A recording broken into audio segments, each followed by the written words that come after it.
Deuxième partie de l'Africa Newsroom. Nous sommes toujours en compagnie de Brice Nzamba, avocat au barreau de Paris, Pape Kabo, analyste politique. Et on continue de débattre de l'actualité africaine dans le grand angle.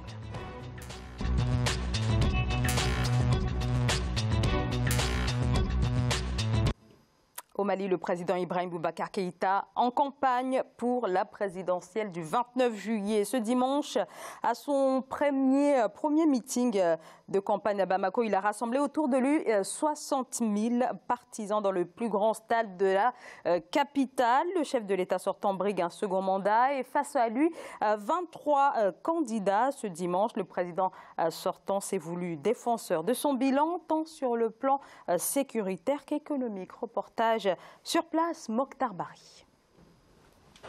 Candidat à sa propre succession, le président sortant, Ibrahim Boubacar Keïta, entame sa campagne par Bamako. Les militants de la plateforme, Ensemble pour le Mali, venus de tous les coins du pays, ont pris d'assaut le stade du 26 mars. Le président candidat, tout en dressant son bilan qu'il estime positif, sollicite le suffrage de ses concitoyens afin de consolider les acquis du quinquennat. J'ai la responsabilité de la sécurité des Maliens, leur développement nuit et jour, et je n'ai aucun doute que Dieu, le Tout-Puissant, nous viendra en aide. Je comprends l'importance de la sécurité, et dès lors qu'on touche au Mali, je dis non. Je refuse qu'on porte atteinte au Mali. Malgré la situation sécuritaire, la coalition Ensemble pour le Mali entend prêcher le projet de société du président Ibrahim Boubacar Keïta pour un retour définitif de la paix au Mali. Nous serons partout au Mali et toutes les ethnies du Mali vont nous accueillir. Il n'y a pas de coloration pour Rebecca. Le Mali entier, dans sa diversité culturelle, dans sa diversité laïque, va accueillir le Mali. Et donc, voilà pourquoi nous sommes tous Rebecca, nous sommes tous derrière Rebecca. Et le deuxième mandat va être réalisé sous les couleurs du bonheur et que du bonheur. En rappel, le candidat Ibrahim Boubacar Keïta aura face à lui 23 autres candidats, parmi lesquels des poids lourds comme Soumaïla Cissé, le chef de file de l'opposition, ou des anciens partisans comme Husseini Amianguindo, Mohamed Ali Batili ou Aliou Diallo. Donc, meeting ce dimanche du président Ibrahim Boubacar Keïta au stade du 26 mars. Plus de 60 000 personnes étaient sur place. Alors, du côté de son rival Soumaïla Cissé, un autre meeting était organisé sur la place de l'Indépendance. Alors, il aurait rassemblé entre 30 000 50 000 personnes. C'est en tout cas ce que dit l'entourage du candidat de l'URD. Alors, un seul objectif pour les deux hommes, il fallait gagner la bataille de la mobilisation et le pari semble gagner peut-être Pape Kabo. Le pari est difficilement gagnable par l'opposition si on organise le même jour avec le pouvoir. C'est ce qu'on a évoqué tout à l'heure, c'est la mobilisation des moyens de l'État qui permettent au pouvoir en place de rassembler beaucoup de monde. Nous le savons, dans nos pays, il y a encore la question de la souffrance et de la pauvreté qui fait que pour un t-shirt et un petit billet de 5 000 francs, une maman, un jeune déshérité se mobilise pour une demi-journée, voire une journée tout entière, parce que c'est source de revenus. Cette période de campagne électorale, c'est source de revenus pour certains. Soumaïla Cissé avait organisé déjà dans ce même stade-là, quelques mois en arrière, avec tout son staff et sa coalition, et ils avaient effectivement fait moins de 30. Donc, d'où l'idée de voir, est-ce que c'est le fait que le président Ibeka ait organisé le même jour et lui en même temps? Donc, il faut se dire qu'il y a des badauds, il y a des gens qui sont attirés par le spectacle, parce que les meetings sont très trompeurs.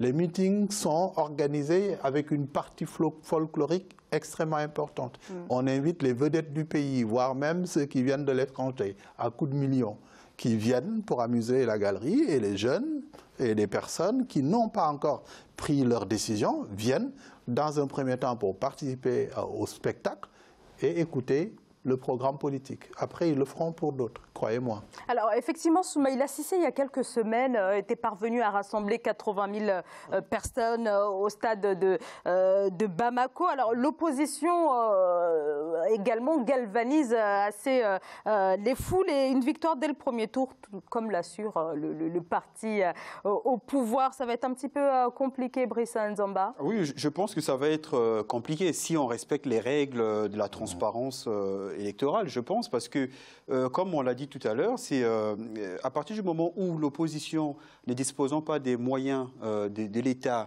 ne disposant pas suffisamment d'argent, arrive à rassembler 80 000 personnes. Alors moi, j'aurais plus tendance à pencher pour l'opposition, en me disant que les gens qui vont à des meetings où les organisateurs n'ont pas forcément les moyens de payer des t-shirts à tout le monde ou de faire venir des vedettes de musique pour amuser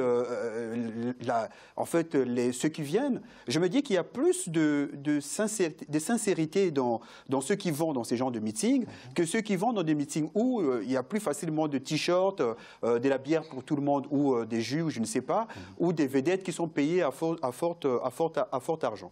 Donc je pense quand même que l'élection va être assez serrée et le Mali a encore, en tout cas, la possibilité de nous surprendre. Hein. Il y a souvent là-bas, dans ces pays, quand il y a des élections, souvent c'est assez serré parfois. Donc je pense que tout est possible. Tout est possible. Et une fois encore, ça va dépendre de la stratégie. C'est-à-dire est-ce que l'opposition va aller encore en rang de façon dispersée, ou est-ce qu'il y aura une plateforme de l'opposition avec la désignation d'un candidat unique? Donc tout ça, ça joue aussi. Alors le pouvoir, moi, si j'étais du côté du pouvoir, je pencherais sur une stratégie de division, c'est-à-dire qu'il faut faire en sorte déjà de diviser les opposants en faisant en sorte que chacun fasse cavalier seul pour disperser les voix, et de cette manière, le président sortant pourrait espérer dès le premier tour faire la différence. Donc tout dépend de la stratégie de l'opposition. Donc je pense que tout est possible dans cette élection.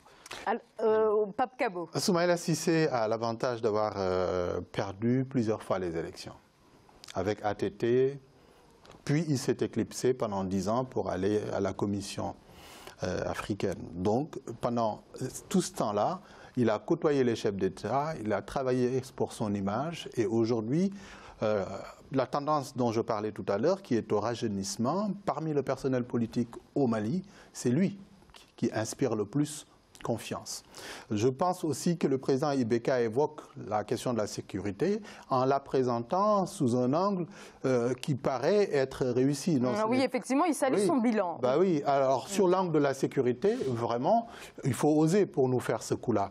Mais je pense en tout cas que le match va être extrêmement difficile et que l'opposition a cette fois-ci justement sa chance du fait des questions de sécurité.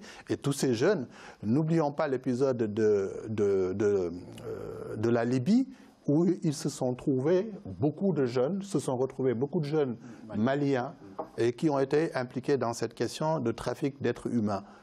Pourquoi? Parce que justement il y a crise. Alors vous pensez que tout cela peut être oublié? Non. L'autre argument, c'est que moi je milite très sérieusement pour le changement du personnel à la tête de nos États.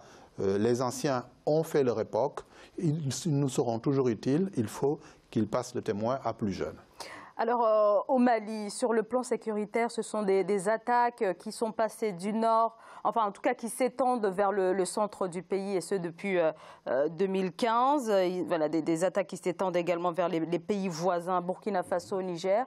Comme le dit Pape Kabo, est-ce que c'est pas un peu osé de la part du président sortant de mettre en avant, de saluer son bilan sécuritaire? Oui, mais ça, c'est toujours cette manière que les hommes politiques en Afrique ont tendance à surfer sur l'ignorance des masses. Hein. C'est-à-dire que sur le fait que les populations en général n'ont pas accès à l'information. Parce qu'aujourd'hui, quand on nous dit que la sécurité est rétablie au Mali, il ne faut pas quand même exagérer. Parce qu'aujourd'hui, il faut savoir qu'il y a plusieurs forces qui sont actuellement présentes au Mali. Et dans ces forces-là, vous avez, il y a encore récemment le G5 Sahel qui a été institué.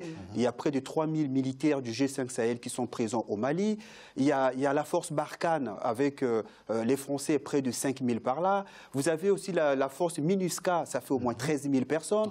Donc au total, il y a des forces colossales, des militaires présentes sur le territoire malien, mais ça n'a jamais endigué les attaques terroristes. Donc à la vérité, le problème de la sécurité se pose avec acuité toujours aujourd'hui. Donc le président malien ne peut pas, ne fût-ce que même par courtoisie, dire à ses citoyens, à ses concitoyens que la bataille de la sécurité, je l'ai remportée. Et sachant que là, il y a encore un programme qui vient d'être mis en place par le ministère de l'Intérieur pour sécuriser les frontières, notamment les régions de Mopti, de Gao. Et ce programme a été financé à 52 millions de dollars par l'Union européenne. Oui. Donc c'est pour dire que même les moyens de la sécurité du Mali viennent de l'extérieur. Donc je me dis que moi, si j'étais candidat à l'élection au Mali, mon slogan serait « Rétablissons la souveraineté du Mali ».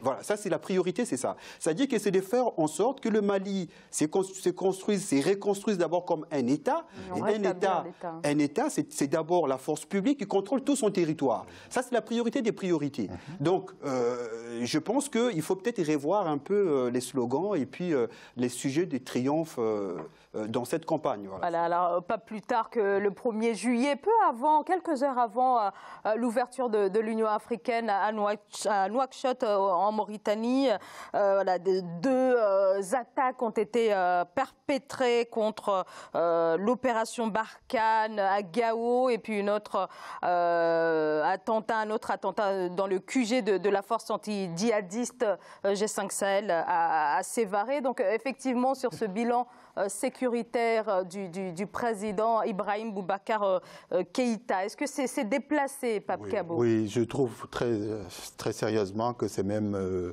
malsain de présenter la chose comme étant une réussite après tous les dégâts enregistrés au niveau du Mali. Il y a la sécurisation tout le long de la frontière avec le Burkina Faso qui n'est pas encore réglée. On se souvient qu'il n'y a pas longtemps, le Premier ministre Boumaïga y était pour voir comment assurer la sécurité. Et on se dit, bon, il faut impliquer les populations. Alors, non, l'État a véritablement échoué sur ce plan-là. Il faut oser le dire, ça fait mal. Et cette question-là, elle va être centrale pour la campagne électorale. Celui qui va arriver à rassurer la population malienne par rapport à la question de la sécurité, il aura gagné des points parce que justement, les gens vivent dans la terreur, ils ont peur. Beaucoup d'investisseurs étrangers évitent à aller au Mali alors qu'il y a beaucoup d'opportunités. Le pouvoir en place n'arrive pas à assurer la sécurité des personnes et des biens au Mali. Et ça, c'est un point extrêmement faible pour le président Ibeka. Il ne m'arrive pas souvent d'attaquer les chefs d'État, mais là, je n'ai pas apprécié le fait qu'un échec aussi cuisant que celui-là, on le présente comme une réussite, c'est une farce de mauvais goût. Ce n'est pas sérieux. Alors, voilà, pour ce scrutin du 29 juillet, beaucoup de Maliens disent qu'effectivement, le vote peut éventuellement se passer convenablement à Bamako, mais qu'en est-il du reste du territoire, notamment à Kidal, Tombouctou, Gao ou encore Sévaré. Voilà donc ce que l'on pouvait dire ce soir sur cette campagne qui s'est ouverte samedi au Mali. On va marquer une très courte pause. Restez avec nous, on se retrouve dans quelques secondes. À tout de suite.